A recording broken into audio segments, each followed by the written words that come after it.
2025, absolute dumpster fire.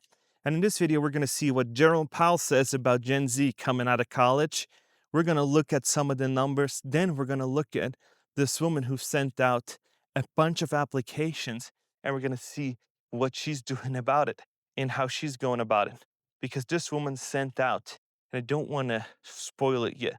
So make sure you watch that, and then we can have a debate about it, how good the job economy actually is. So first of all, let's look at what Jerome Powell had to say about the job market. And Jerome Powell says that Gen Z hiring nightmare is real. Kids coming out of college are having the hardest time ever to find a job. And I see that in real life because we do help job seekers, Ali does. And I see that people coming out of college need to get a job ASAP. And they got clouds looming over their heads just like this. And these clouds represent student loans. And if you have these student loans, you're taking it out and you're like, you know what, I'm going to make the money back. Comes to find out that it's not so simple. The job market doesn't want you, hasn't waited on you. And you got to be creative. You got to get creative with how you job search. That brings us to article number 2. Gen Z sent out over 1,000 applications. When he didn't hear back, he carried a sign around Wall Street begging for a job instead. And this is actually genius. If you're going to go out and participate like that, you're holding out a sign, nicely dressed. This is what I always tell you guys. If you want a job, you got to be nicely dressed. You can't come not shaved, no haircut, and smelling like you haven't showered for a week, and then demanding a job. No, nicely dressed and holding a sign saying that, hey, let's connect with me. Let's get me hired. And this might not result into a job in the first week, might not in the second week, third or fourth, but in the fifth or sixth, something might change. You're starting to get better at your sales pitch. You're getting better at pitching yourself.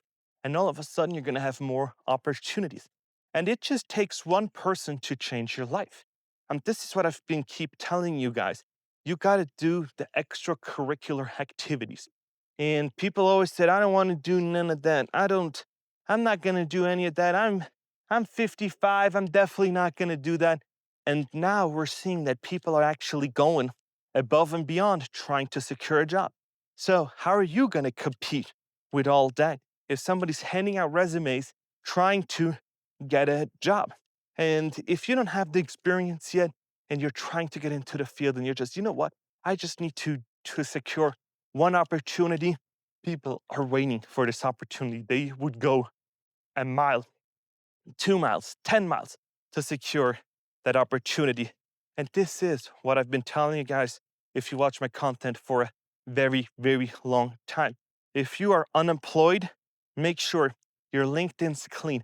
Make sure you keep your political opinions to yourself because the hiring manager might look at you and say, you know, whatever you post, it doesn't resonate with me. I have 10,000 applications, so you're out.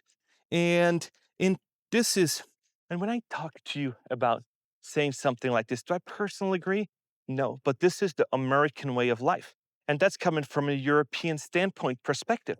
When I'm looking at the American society, when I look at American way of life, when I go to networking events or I go to parties of my friends, the first thing that they say, hey, nice meeting you. I'm Jim. And then the second question is, what do you do for work? And this is the American society. Everything kind of evolves around work. You are an extension of your company. You identify almost as your work. And in Europe, it's completely different. In Europe, the questions are more like, hey, I'm Jim. Where do you like to go out for eating? What are your hobbies? What do you like to do in your free time? What's your favorite after work bar to hop into? And stuff like that. Is it right or is it wrong? It's just different. It's not right or wrong. It's just different. But piling on top of that is you gotta keep a clean image. You gotta, nowadays, and I showed you videos before of the guy from Chick-fil-A getting fired because he said something stupid. We're seeing Jimmy Kimmel got fired because he said something stupid. We're seeing all these other people that are getting fired because they said something stupid. If you're in a job search, just zip it and be grateful. But I feel like the last 4 years, everybody's a politician. And during the virus time, everybody was a virologist. And I'm just like, take a step back and reflect on it. Is this going to further my agenda in 5 years, or is this going to hurt my agenda? And some of you guys, I did a poll that said, would you be okay with getting fired for your opinion? 25% said, yeah, that is worth it to me to get fired over. But if you're going to lose everything, was it really worth it? Let me know in the comments below. And if you haven't, please like and subscribe. So let's go over more data because this is so interesting to me. 911,000 jobs have not been created as the government said they would. And this resulted into credit card charge-off. If you don't have a job and you got to pay for groceries and you taking out buy now, pay later loans for Starbucks and everything else, this is what I did. So please watch this video till then so I can pay that loan off. And by the way, I made my first payment towards that loan. So here we go. Charge-off rates are on the rise. And not just charge-off rates, we're looking at auto loans, which totaled approximately 1.6 trillion, have seen the biggest repos since 2009. 1.73 vehicles were repossessed in 2024, the highest number since 2009. And this is something to do with Americans go and leverage themselves. If you get a nicer job, you're not going to keep your same lifestyle. No, let's upgrade the house. Let's upgrade the boat. Let's upgrade the car. Let's upgrade the truck. And then you're just making that same $500 in the savings account. And actually, you haven't really gotten a raise because that same $500, you're still saving and everything else just went towards expenses. And then if you lose that, it's going to be really tricky to find a job. So let's watch this lady talking about how many job applications she's done. I have literally applied to 3,000 jobs at this point. Actually, 3,000 jobs. So let me tell you this, if you have a job right now, do everything that you can to keep it. If you need to cry, cry on your break. If you need to cheat at work, use your phone to take meeting notes for you. Suck up to your manager to stay on their good side. Literally go for it. Because trust me, this job hunt is going to take me out. So she's saying she applied to 3,000 jobs. Comments. I'm a recruiter. We're fighting for our lives. I've opened an accountant role and got 700 applications less than 24 hours. You got me beat. 2,600 apps in 15 months. Still looking 6 months later. And this is just reality of the job market. And so if you have one, you got to treat it nicely. You don't jeopardize it with just posting something online that you're going to regret if they're going to give you the pink slip. If you're wealthy and you have millions stacked away or hundreds of thousands and you're in your 50s and you get fired over a post, you're like, just go into retirement and maybe let me just double down on that and just keep posting stuff like that. But for most people, like me, like other people that got fired over it, it's very, very hard to get back in. And so this is what I've been telling you. Keep a clean image. Make sure that you are, when they Google your name, because Kevin O'Leary, I showed that in a previous video, whoever he hires, he does a quick Google search and sees what are those opinions. People have TikTok accounts. People talk on TikTok about their opinions. People talk on TikTok about what they feel. And if they got fired, if they have good words to say about their previous employer and everything else under the sun. And so if you're an employer and and you're in the final stages with 2 or 3 candidates and you look at their TikTok accounts and you're going to see one of them is talking super negatively about the company that they previously worked at, what would you really do? Because in my opinion, you would literally say that candidate is out and you just ghost them. And that happens to a lot of people. And when you have negative content like that, that probably makes you a negative person in 2025, where people just say, you know what? This is not the world I want to be in. And this is not who I want to surround myself in a day with a negative Nancy. And so what you got to do is clean it up, clean up your image, clean up your personality, and make sure that you're actually being hired. And what does that mean? That means wearing a nicer shirt, maybe getting a nicer haircut, maybe shaving nicely and making sure that I'm not going to wear stuff with stains on them and everything else that just equivalates to a nicer um, presentation of yourself. Because people judge you, and this is from psychology, before you even open up your mouth. I think you have like 3/10 of a second till people form an opinion about you. And so that is why it's super important that you actually dress nicely, that you represent yourself nicely. And once you've done that, you are off to the races. And then what you got to do is work on your pitch and then say, this is why I'm going to be the best hire for the company. And this is how I'm going to result into all that. And it is time for you to then realign your priorities. So, what do I mean when I say you got to realign your priorities? In 2025, people have a bunch of priorities. They want to have families, they want to get a job, they want to work out at the gym, they want to do all kinds of stuff. And in order for you to do that, you got to say, how am I going to get there? And then backwards engineer it. And so when I talk about backwards engineering, what you can do is you take a GPT and you paste it in and say, this is where I want to go, and give me a step-by-step program. How I get out of debt, how I get a job. How can I do better? Give me creative ways on how to stand out in the job search. Give me creative ways on how to get out of debt. How do I get a side gig? How do I make more money? How do I do that? But people are so unaware of themselves that they're just not going to do anything. They'd rather be paralyzed with options and just stand still rather than taking one and then applying the atomic habits 1% better every application. And at one time, you're going to have 100% better applications than you did before. And this is how bad the economy is. People are financing groceries, people are financing coffees, people are doing all kinds of stuff with credit. And this is another thing that I want to give you on the way. If you're one of these people that are going to be like, I just got a promotion and I'm going to go out and get a BMW. I owe it to myself. I deserve it. Take a step back. Wait a few months. See how you truly feel about it. Maybe you're going to go like, oh, I didn't even need that BMW. Or maybe I didn't need that. And all of a sudden you're like, you know what? Instead of saving just $200 a month, or I'm going to start investing into my 401k, I'm going to do all kinds of other stuff. And you will see how amazing that's going to feel. And I have a lot of you guys that said, I still drive a 2002 F-150 and it's running great. And those are the people that we should look at and be like, how did you retire? How did you do it? And how are you gonna, how did you get there? Because I know that there's people that lost everything in '08 to '09 and rebuilt it. Those are the people that need to come on and say, this is how I've done it. I stuck my head down. I've literally said to myself and my wife that we're gonna go through this together. Divorce is not an option, and we are gonna work it out and we're gonna find it.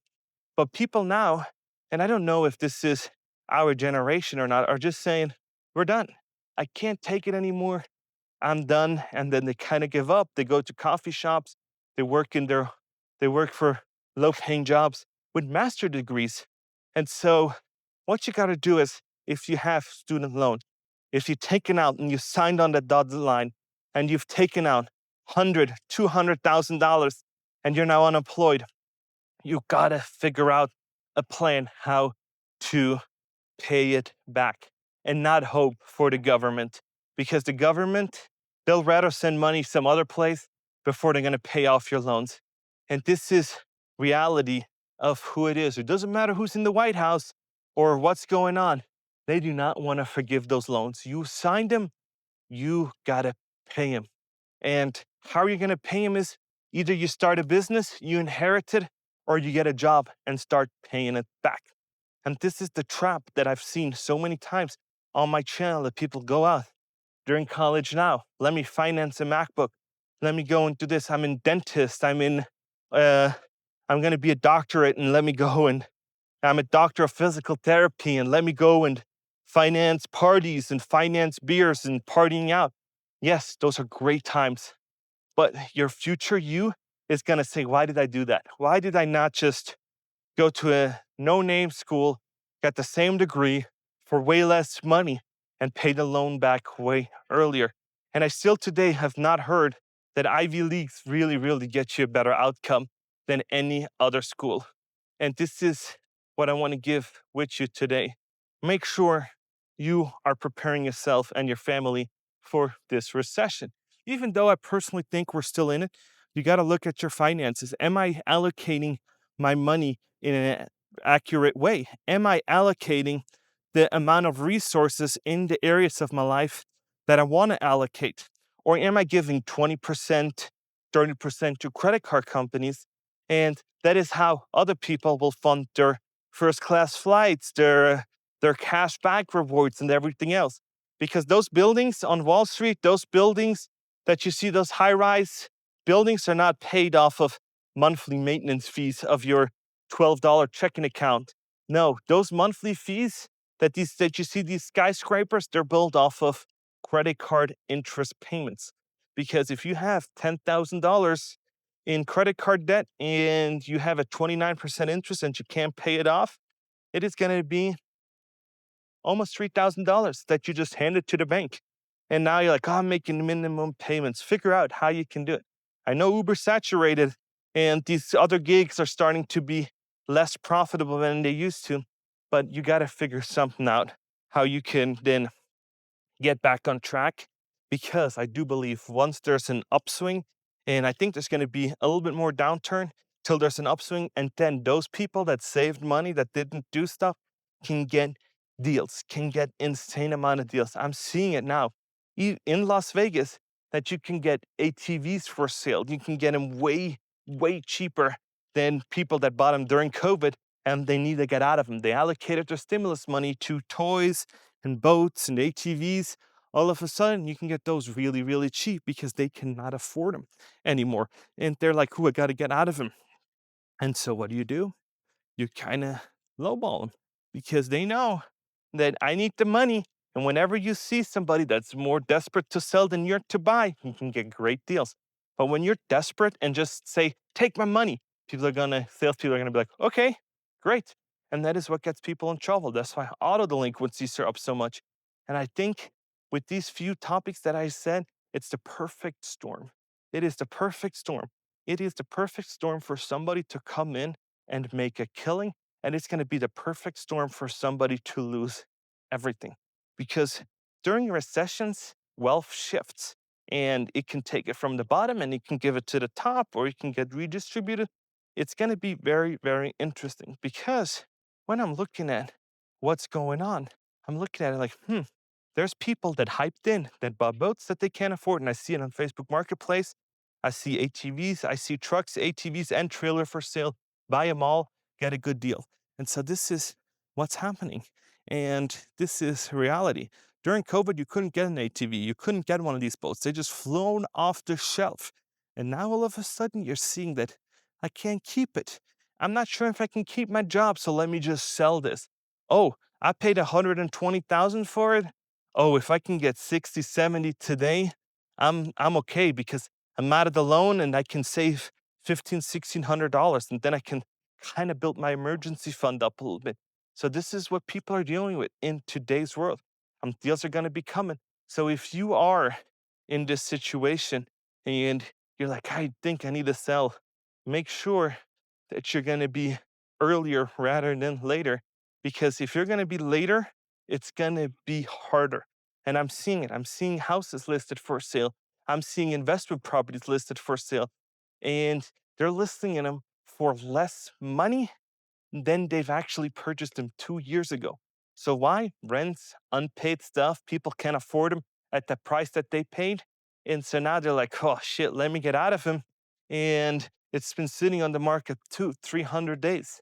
So I'm telling you, opportunities are coming. You just hold out and we will see. So if you watched my video till now, I appreciate it. Let me know what you guys think about all of this. But yeah, this is reality of 2025. So I did do my donation to the charity for that video. It only got like 1,000 views. So 1,000 views paid $8, which is actually really high. I result that into, because I said, hey, watch this video till the end so that people can, so I can get the money for the charity. And yeah, donation has been made. I rounded up the, what was it? It made like $8. I donated 26 because I wanted the credit card fees to be paid also. So yeah, this is life. And hopefully you like the content. Please like and subscribe, and I'll see you guys in the next one.